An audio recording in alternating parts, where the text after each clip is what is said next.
The whole town gathered around the dusty square that afternoon, the sun glaring down so hard it made every wooden plank creak like it was begging for mercy. People came from miles out, ranchers with sweat-stained hats, merchants with shiny pocket watches, even old widows clutching their purses tight. But it wasn't cattle or horses up for bid today.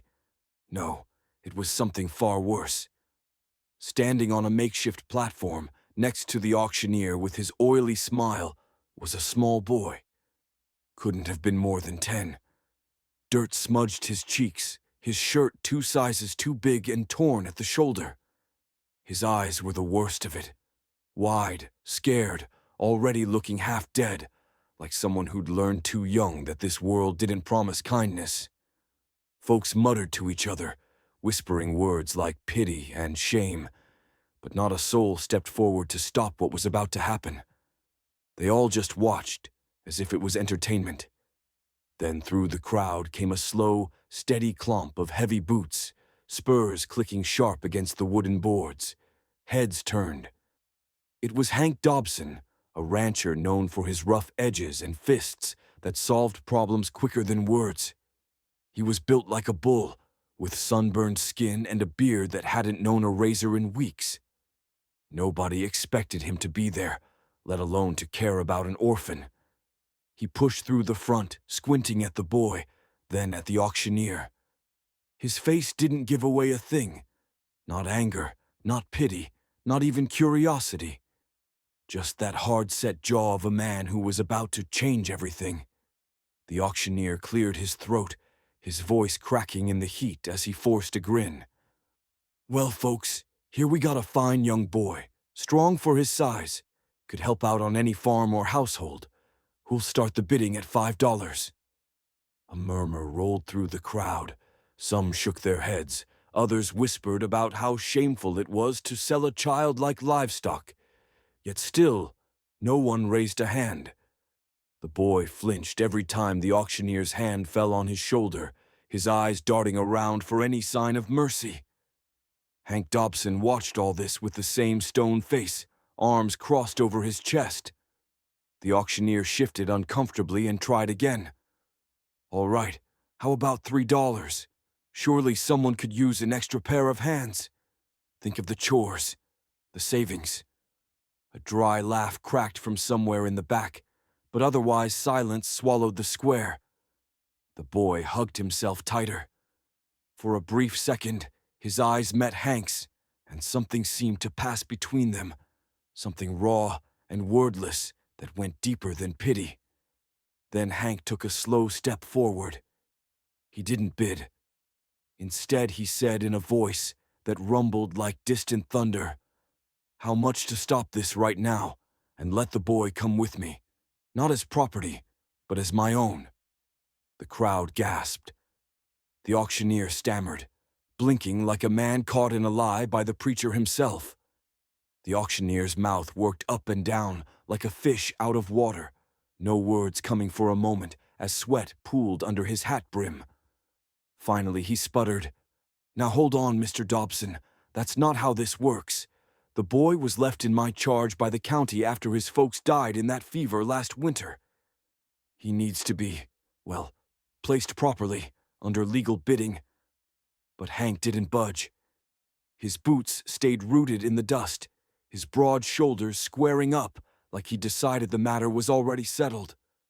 "You listen here, Sam Grady," Hank growled, fixing the auctioneer with eyes so hard they might have been carved from old fence posts. "I buried half this town's cattle last spring when the drought came. I lent most of you seed when your own barns were empty. I don't reckon there's a soul here doubts I'll do right by the boy, same as I did by my neighbors." The crowd shifted, boots scraping, hats pulled low. A few folks nodded. Old Widow Carter even dabbed her eyes. The auctioneer swallowed hard. It ain't about trust, Hank. It's about the county's ledger, the fees owed, the—" Hank took another slow step forward, voice dropping so low that even the breeze seemed to lean in to catch it.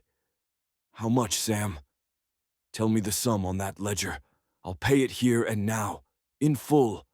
Then I'll take the boy home, and you'll never see him on a block again." Sam's face flushed red, his mouth twisting, but finally he mumbled, $16, unpaid debts, and burial costs for his ma and pa. Without hesitating, Hank dug into his pocket, pulled out a battered old leather pouch, and poured coins into his palm. They gleamed bright against the grime on his calloused hand. The crowd held its breath.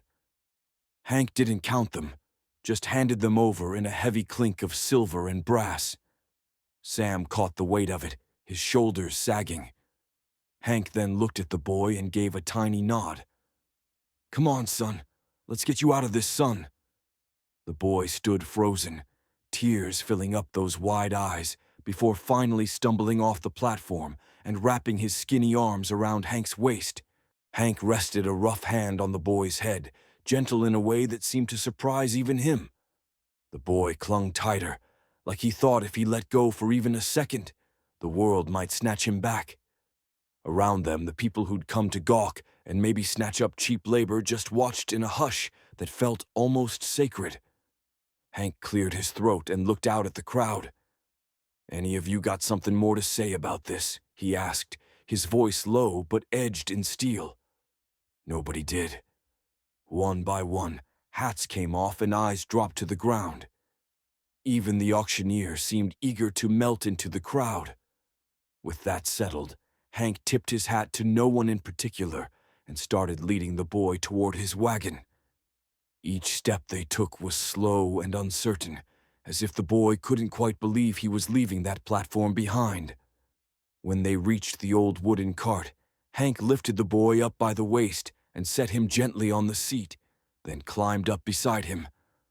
The reins lay slack across Hank's knees for a moment as he just stared ahead, hands trembling ever so slightly. Then he gave a little laugh, dry and hoarse. "Never figured I'd be bringing home more than supplies today. Looks like I was wrong." The boy let out a tiny giggle that sounded half like a sob, wiping his eyes with the back of a dirty hand. Hank clicked his tongue to the horses, and they rolled forward down the dusty lane. Folks stepped aside, watching the odd pair pass by, a grizzled old rancher and a barefoot orphan with a look of raw hope. As they turned onto the road out of town, the boy finally whispered, voice cracking, "Thank you, mister." Hank didn't look at him, just gave a small nod and muttered, "Ain't nothin'. But from now on, you'll call me Hank." The ride back to Hank's ranch was long and quiet, with only the steady creak of wagon wheels and the occasional chirp of meadowlarks to fill the air. The boy sat stiff as a fence post at first, afraid to even breathe too loud, his little hands twisting together in his lap. Hank let him be, knowing trust didn't grow like weeds. It needed sun and time. After a mile or so, the boy's head began to droop, the exhaustion of the day catching up with him. By the time they passed the split oak tree that marked Hank's land, the boy was sound asleep, slumped against Hank's side. Hank shifted slightly, careful not to jostle him, and stared down at the top of the boy's matted hair. A strange warmth settled in Hank's chest, something he hadn't felt since before his wife passed, like maybe his old battered heart was trying to come alive again. As the ranch house came into view, Hank found himself whispering, "You're safe now, boy. No one's gonna put a price tag on you again." The boy stirred just enough to sigh and lean closer, and Hank decided right then that he'd shoot any man who tried to change that. The sun dipped low as they pulled up to the porch, painting the house in gold and shadows. Hank lifted the boy into his arms, light as a sack of feed, and carried him inside. He laid him on the old couch, fetched a wool blanket, and tucked it tight around him. Then Hank sat in his armchair across the room, boots heavy on the floorboards, and just watched the boy sleep. Outside, the wind moved through the dry grass like it was whispering secrets, and for the first time in years, Hank thought maybe tomorrow might actually be worth looking forward to. Morning came slow and gentle, spilling warm light across the wooden floorboards where dust danced in lazy swirls. Hank woke with a start, surprised he'd dozed off in his chair. For a heartbeat, he thought the night before might have been a dream, until he saw the small figure still curled on the couch, blanket clutched to his chin. The boy was awake now, big wary eyes tracking Hank's every move. "Morning, kid," Hank said softly, trying not to sound too rough. The boy didn't answer, only tightened his grip on the blanket. Hank cleared his throat, feeling awkward as a mule in church. "Name's Hank. I reckon I ought to know yours." The boy's lips parted, voice scratchy from disuse. "Sammy." It was barely a whisper, but it felt like thunder to Hank's ears. "Well, Sammy, you hungry?" he asked, already heading to the stove. Sammy nodded, hesitant, like he was bracing for the answer to be a trick. Hank fried up eggs and sliced bread, throwing in a slab of ham. The smell seemed to pull Sammy from the couch like a fish on a line. He stood by the table, eyes huge. Hank set a plate in front of him and watched as the boy devoured it with desperate hunger. When he finally slowed, cheeks flushed and eyes wet, he mumbled, "Thank you." Hank just grunted and busied himself with his coffee, because if he looked too long, he was afraid he'd start remembering what it felt like to have someone at his table again, and he wasn't sure his heart could take that. The sun climbed higher, chasing away the last chill of dawn, and with it came the pressing reality that life on a ranch didn't pause just because a lost boy needed care. Hank stepped outside, Sammy trailing behind like a cautious shadow. The field stretched golden and wide, fences needing mending, troughs needing water, and cattle needing tending. Hank glanced down at Sammy, who fidgeted with the hem of his too big shirt, eyes darting nervously over the open land. "You ever ride a horse, Sammy?" Hank asked, trying to keep his tone light. Sammy shook his head, lower lip trembling as if he expected to be scolded for it. "Ain't no shame in that," Hank said. "We'll start slow." He saddled Old Belle, the gentlest mare on the place, and lifted Sammy up, careful of how thin he was, how his ribs poked through the shirt like fragile twigs. The boy gripped the horn of the saddle so hard his knuckles whitened. Hank led the horse by the reins, walking slow around the yard. At first, Sammy sat stiff as a board, but with each gentle step, some of the tension leaked out of his shoulders. Before long, the boy risked a small smile, the kind that shone like sunlight through storm clouds. Hank's chest gave a painful lurch at the sight. It had been so long since laughter had lived here. As they circled the barn again, Sammy suddenly whispered, almost too soft to catch, "My pa, he used to say I was too little to help with anything." His voice cracked on the last word. Hank didn't miss a beat, giving the reins a gentle tug so Belle stopped. "Well, reckon your pa was wrong. You're just the right size for what this ranch needs. Someone with sharp eyes to spot fence breaks, someone light enough to climb up in the loft. Plenty for you to do, if you've a mind to."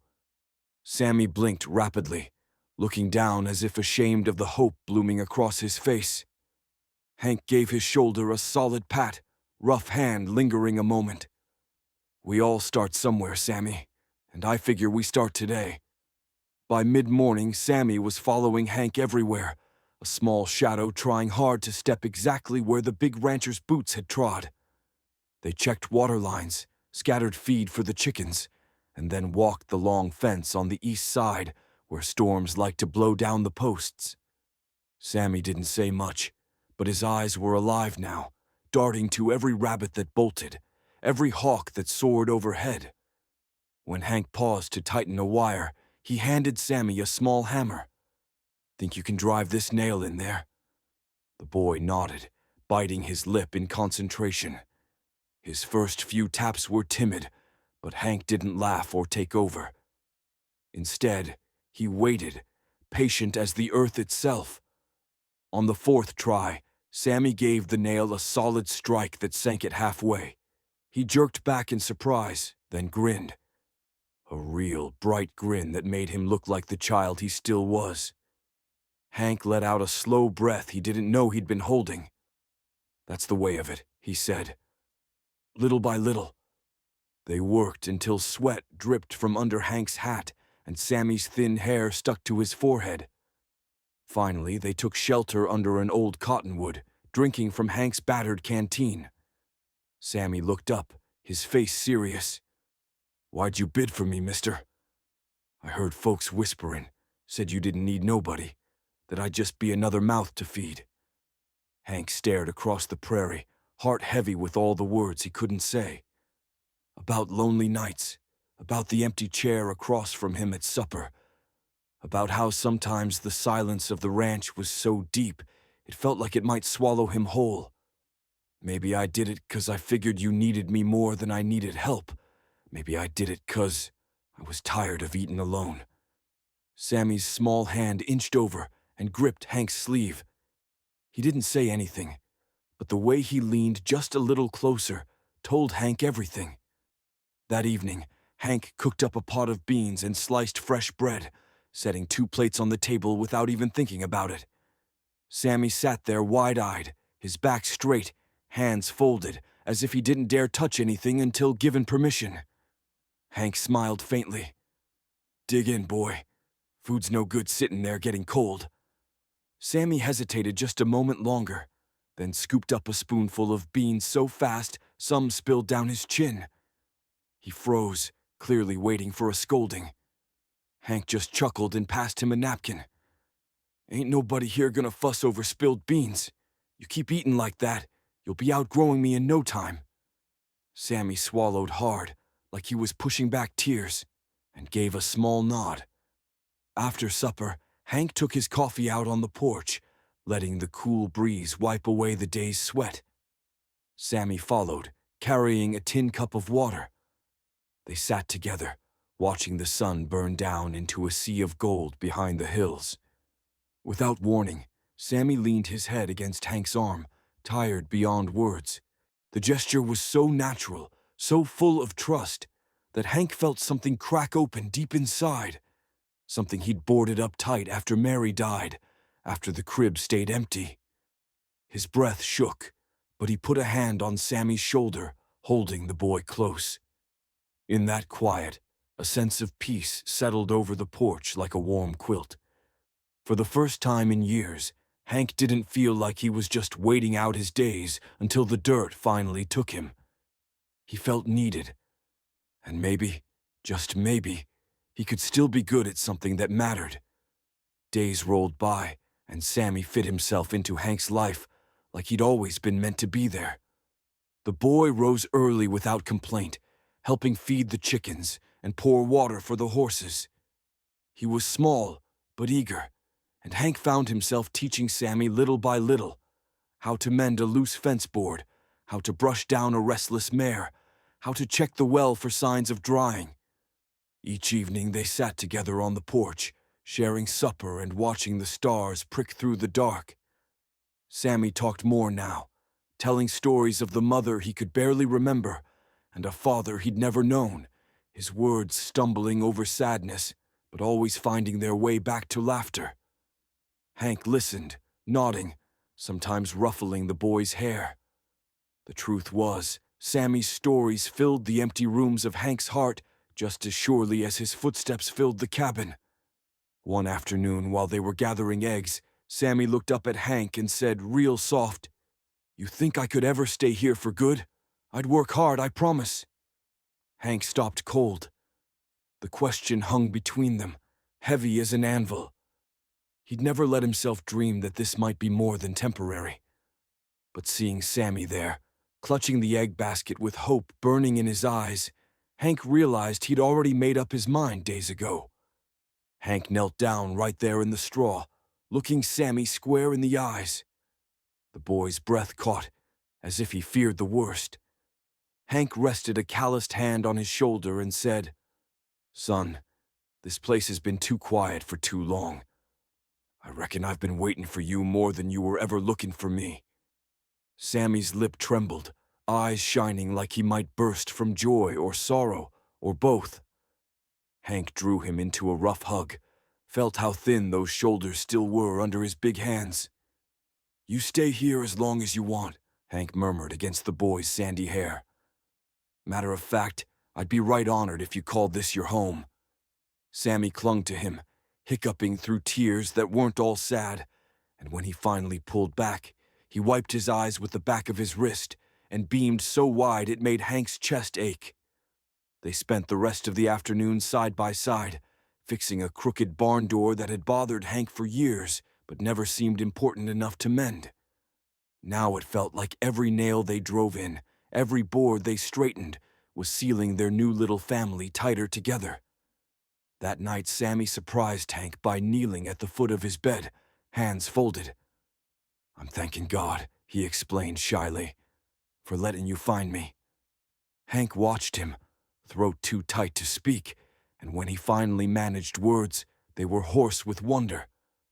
"I think he was thanking me too, boy." Days rolled into weeks, and the town started to whisper again, but this time in softer tones. Folks who'd once laughed at the very idea of Hank ever taken to fatherhood now tipped their hats when they passed, curiosity and respect mingling on their faces. Sammy changed things around that ranch in ways Hank never could have imagined.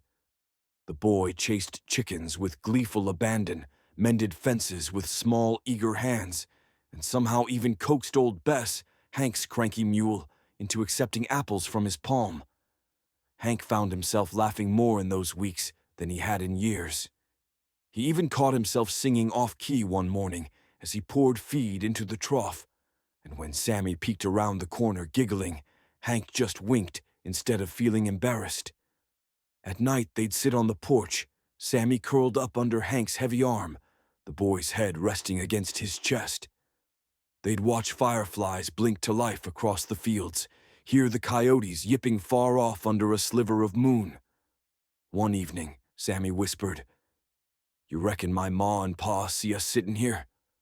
Hank squeezed his shoulder. "Reckon they're watching mighty proud, Sammy. Mighty proud." And in that moment, Hank felt certain it was true. The final test of Hank's new life came one scorching afternoon when a wagon rolled into town, kicking up dust that clung to sweat-slick necks.